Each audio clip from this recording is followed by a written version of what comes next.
Ada seorang bapak tukang kayu, dikatakan Bapak Ibu Saudara. Dia biasa berjualan tahu.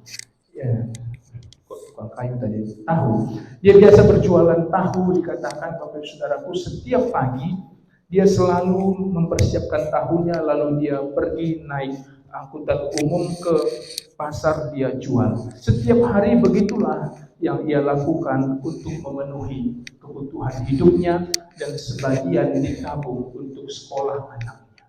Suatu ketika dikatakan Bapak Ibu Saudara, dia dalam perjalanan mau ke jalan raya untuk ketemu angkutan umum, di tengah perjalanan dia terpeleset.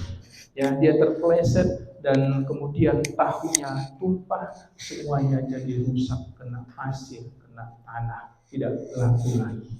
Akhirnya Bapak Ibu Saudaraku dengan kesal ia pulang, bahwa hari ini dia tidak bisa dapat untung, bahkan juga buntung karena tidak ada yang bisa dijual sama sekali.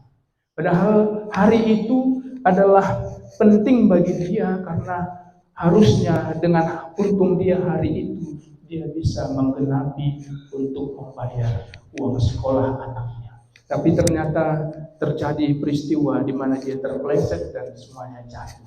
Dengan kesal tadi Bapak Ibu Saudaraku, dengan jengkel, dengan rasa marah, dia pulang.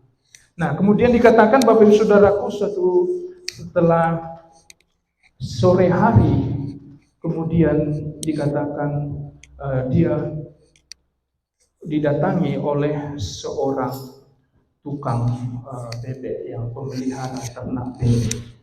Entah kenapa dikatakan yang punya bebek ini mencari tahu, dan memang untuk makanan bebeknya, dan dia cari tahu, dan akhirnya udah dicari kemana-mana. Entah kenapa dikatakan hari itu dia sulit mendapatkan tahu, tetapi pada akhirnya dia dapat ketemu dengan bapak ini, karena dikasih tahu orang ini biasanya tukang tahu. Akhirnya dia dapat ketemu dengan tukang tahu ini, dan ditunjukkan tukang tahu ini, katanya Bapak Ibu Saudaraku, oh tidak ada lagi, ini tadi sudah jatuh, sudah rusak. Nah, kemudian yang punya bebek ini katakan, memang aku cari yang rusak karena untuk bebek. Maka kemudian dikatakan dia beli tahu itu.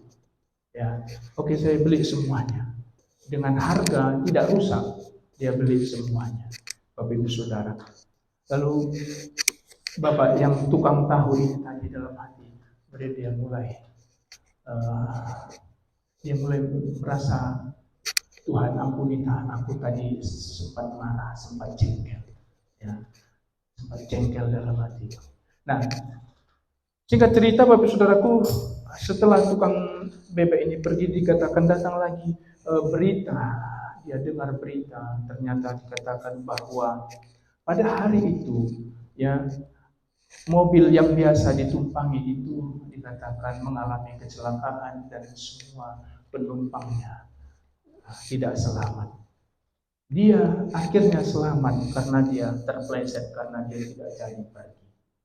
Ya, akhirnya dia menyadari, Bapak Saudaraku, betapa Tuhan baik, sekalipun yang dialami tadi pagi tidak baik. Ya. Yang dialami tadi pagi, Bapak Saudaraku, tidak baik bagi dia. Dia perlu uang untuk anak sekolah. Tapi kenapa hari itu dia harus terpeleset? Padahal hari itu dia harusnya menggenapi uang untuk membayar sekolah anaknya. Tapi hari itu juga, pagi itu juga dia terpeleset dan tidak bisa berdagang, dagangannya habis. Tetapi Bapak Ibu Saudaraku, ternyata di sore hari dia tahu alasan semuanya itu Tuhan izinkan supaya dia selamat dari kecelakaan, dan Tuhan pun kirimkan dengan cara ajaib untuk memberkati dia.